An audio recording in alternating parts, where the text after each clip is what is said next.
Hello everyone, SirMonkeySuit or Zappy here, back again with Kuroko in a Basket Season 1. We are on episode 18, and in the last episode, we got a good look at Aomine in a competitive setting and exactly what he's capable of. And at the moment, even though he's obviously not at his limit, I don't think he's anywhere near his limit really, but he's still just outplaying Serene. And really, it's obviously only Kagami that can really stand up to him in any real capacity, but even then it's still not enough right now. But I think what Aomine is truly doing is he sees the potential of Kagami, so I feel like even though he's Aomine is upping his limit every time Kagami comes back at him with something, he's just kind of teasing, he's like testing the waters as to what Kagami is actually capable of and trying to find his limit. So realistically, I think he's just testing Kagami right now, and at any point he can just keep upping his, Aomine can just keep going, I feel like, and that's why I see this match ending no way than with a Toho win. I really don't. So, but I mean, the last episode ended with a fucking behind the backboard shot, even though there was like just 3 defenders. It's just like Aomine just knows what to do. He's just, for as fast as he is dribbling, and off the ball as well, he's clearly fast thinking as well. So it's insane what Aomine is doing, and the animation's been absolutely gorgeous in that last episode. So I'm ready for more of that and to see more of what Aomine can do. So yeah, nothing else to really talk about. We're going to get in episode 18. If you do want to go watch the actual reaction, link is in the description below. There's also a link to the full length there. If you do want to watch it in full, then the offer is there for you. But yeah, nothing else to really talk about. So we're going to get in episode 18 and see what we get. So without further ado, let's go.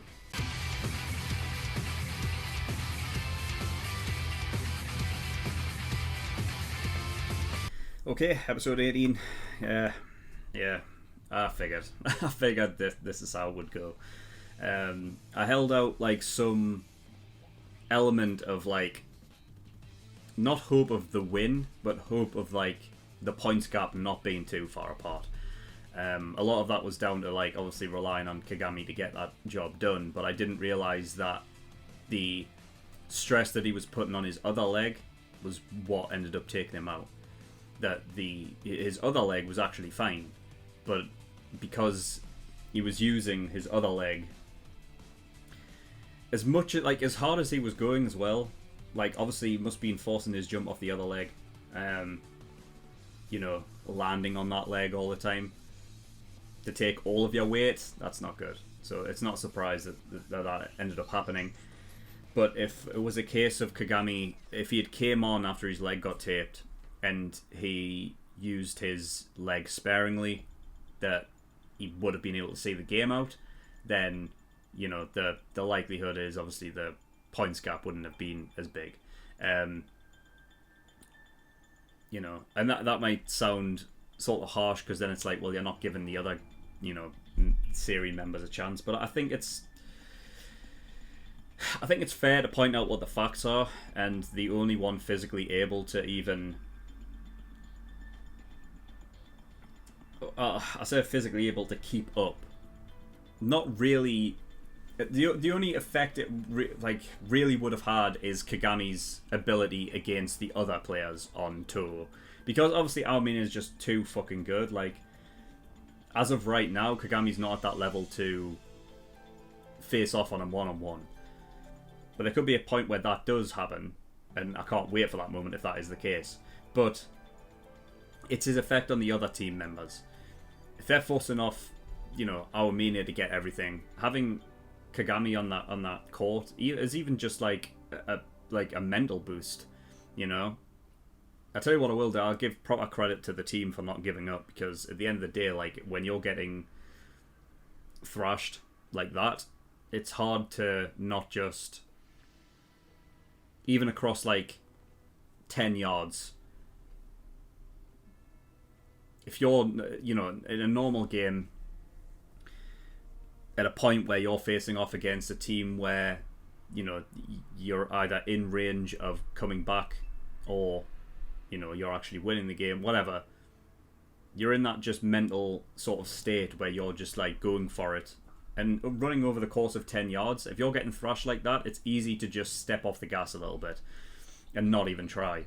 So the fact that they did that throughout the whole, like all the way up until the end, is admirable. Because, yeah, like I said, I think I like I like that nature of what this show is actually going into, is actually that mental side of it. Because I think the mentality in sports, I don't think is looked at a lot as more as just physical, you know, the physical stature of somebody, or their talent, or their technical ability. Because the mental side of a sports game is huge. You know, but obviously it's not as easy to obviously see. There's obviously you know, if someone's completely outdoing someone talent wise, you know, it's easy to see that. You can see that right there on the court or the pitch or whatever it is. But yeah, I mean, I just, like I said, I figured this would happen. It could never go the way that. It could never go Seirin's way all the time. Because then what would be the point? If you're having a team that's just... like, I mean, I would have... I think, regardless of how good the animation quality was, and the hype of, like, certain moments and everything like that, that if Seirin ended up beating Toho here, I would have had a problem with that. Because, I mean, come on. They've already beaten 2 Generation of Miracles. Granted, one was a practice match, and I've said before that I don't think that I don't think that is a... It's something to be proud of, but I don't really take it as any kind of merit, because a practice match is completely different, and Kisei wasn't going for it until the second half, so... you know, and he was just caught off guard off something that they'd never seen before from Kuroko, which is passing up that alley-oop, so, you know what I mean, like, to get that final... point against Kisei, and that's the thing, is like, but I mean, if you're taking it as the first match they ever played against Kisei, they won. The first match they ever played against Midorima, they won. Now, if it happened again in the first match they played against Aomine, who's supposed to be the best of them, I would have had a problem with that. I would have had a problem, because then it's like, well, you're not playing for anything, there's no stakes, and this is, like I said in the reaction, this is going to make the revenge game a hell of a lot more sweet, like, because it's not just a case of, you know, Kagami or Kuroko not changing, but growing, and seeing their growth and what new, maybe, techniques they can come up with to fight against this, like, unconventional nature that that Aomine plays, where it's not fundamental, it's like, you know, the things that obviously you're told to do, but it's playing in a completely different way to throw your opponent off as well, because you can't expect when you're looking at Aomine coming at you, you're not expecting him to do anything really. I mean, as in, like, you're not expecting him to. You can't read him. You can't read what he's going to do. The one that really impressed me was the one where Kagami fouled him from the back. And just to kind of make a statement in a way, as Aomine, he still made the shot in a ridiculous manner by putting it behind his back and flicking it over the top behind them both. It's just, you can't read what he's going to do. So that realistically, that it's the revenge game that's going to really be interesting, just to see how they work, how the Seirin team have changed, because they're going to have to up their game. That goes for the whole team, all right? Because it's not just going to be Kagami that can score here. If you're going to have a match against them, you're going to have the other players chip in. So, and also it'll be, I think what would be good is they do a, like, whenever they get kicked out of this inter-high, I would say, in preparation for whatever the next tournament is, like a training camp away. Somewhere where Momoi cannot gain that research. You know what I mean? Because that's a big factor in of itself. You know what I mean? Because all of the other members of Toho know what to do against the members of Seirin, they can basically set up a game plan and have a man-on-man and have them just basically read what the player's going to do and stop them that way. Which ultimately leads to a hell of a lot less points scored. So, I mean, the fact that they only scored 55 is a big point as well. Like, it's not just the case of what you would consider two offensive teams, because that's what they are.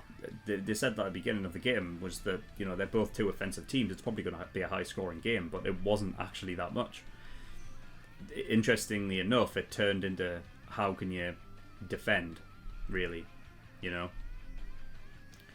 Because even Toho, their members, because they were told exactly how the series members play, this is how, like, you're going to have to just defend this way against them, stop them from scoring.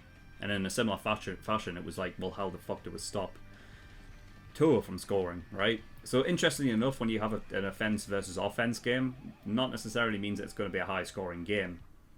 But yeah, I mean, I think the one that the stat that really shines in that one is the fact that Serene only got 55 points. So yeah, 112 to 55. So yeah, they got I mean, it was over double. So they didn't get trebled like they did last year, but you know, I mean, it was still one of those things. And that's why it's like, you know, the never give up thing. Again, like, if I'm talking about like the mentality of a sport or anything like that, it's something that doesn't just take place over the, you know, over that match. It's not like the, you know, the end of the match goes and then it's like, oh well, like, on to the next one. Like, that kind of shit can stick with you, which is why I think it's important that they never give up in that match, because if you let it get you down and you lose your will to fight, that can carry on until your next game, and it can affect you in the next game. The momentum doesn't actually just switch just in the game. It can affect you over the course of, like, you know, it's what, like, we call in football, and I'm sure it you know, it works across other sports as well. Like, I've heard it, and obviously in ice hockey and everything like that. But when you're on form, or if you're off form, it means that you're playing badly or you're playing good. Yeah. So yeah, that the basis of, like, being on form is something that takes place over the course of a multitude of games, not just the one, obviously, that you're in. So yeah, I mean, Aomine just really, he knew exactly what was going on, and I think this is where the key into Kuroko needs. This is where Kuroko needs to change. Obviously, not his ideology on the game, but he needs to work on himself in the way that he plays the game, because he's so. Even though Momoi couldn't read him, Aomine could. And well, like, obviously that's the basis of Aomine being Kuroko's partner in the past, and being on the court, he's got a different perspective where Momoi does not have that perspective. So, you know what I mean. But I think it showcases exactly how well Aomine actually does know Kuroko and what he's going to do. I mean, the fact is that Aomine was the one that was receiving most of his passes. So he knows where they were coming from and he knows where they're going. So, I mean, after that, it was just like he could read them all day. You know what I mean? And Kuroko isn't physically able. And you know, it may be a case of over the course of this show that he never gets more physically able than what he is right now. But I think it's the technique that he needs to work on. He needs to work on, like, maybe, you see, well, I don't know, because how many more different passes can he really do? I mean, he could work on his dribbling, stuff like that. I mean, that's the thing, is like, you don't necessarily have to have real, like, high physical attributes in order to be good at something. If you have the technique, then you don't have to be that fast or strong or anything like that, you know what I mean? But we'll have to see. But I mean, Kuroko's going to have to up his game if they're going to beat Aomine. Put it that way. I mean, I'm not going to lie, I would like just a one-on-one match with Kagami and just seeing Kagami go up against him fully. You know what I mean? Just for the satisfaction of not just Kagami being able to play, like, you know, actually face off against him and cause him trouble, but also for the fact of Aomine having a guy, a person, right?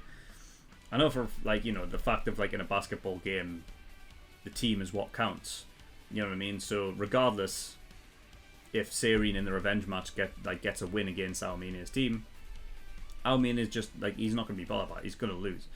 It would be interesting though to see how he would react in particular, because like I said, it's difficult with Aomine being like the mentality of him. I don't know where he would go, like how he would react to it. Shock first and foremost, but I don't know if it would be.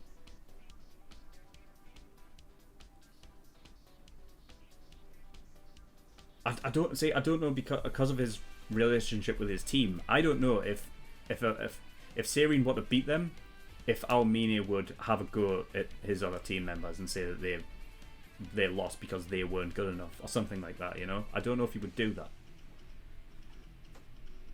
So, you know, like in a way, I would like to have Aomine have that one guy that he could look at and say, "Oh, right, well, I can't blame the rest of my teammates because I lost some points due to Kagami just straight up beating me sometimes." You know what I mean? But we'll see. We'll see what happens in the future.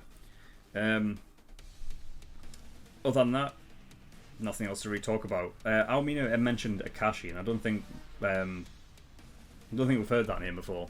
So I don't know if that's the another Generation of Miracles player, or it was the coach. Because that's the thing. It's like, have we seen the coach for Teiko? I don't think we did we? I don't think we have, because I think we've only seen the players and then the manager being Momoi. So yeah, I don't know. But yeah, it seems as though Aomine said that Akashi agreed with the idea that Kuroko, you know what I mean, he basically he would never change, or he would never really go anywhere. So yeah, that's interesting. But yeah, anyway, other than that, that's all I've got. So thank you everyone for watching. In the description below, I've links to certain things. One of them is the Discord, so you can get yourself over there if you wish. And I also have a Patreon page as well. So if you do want to get access to episode 19 and 20 right now, you can do by going over to my Patreon and becoming an early access tier patron. $5 a month gets you the early access tier, so you can get those a week early.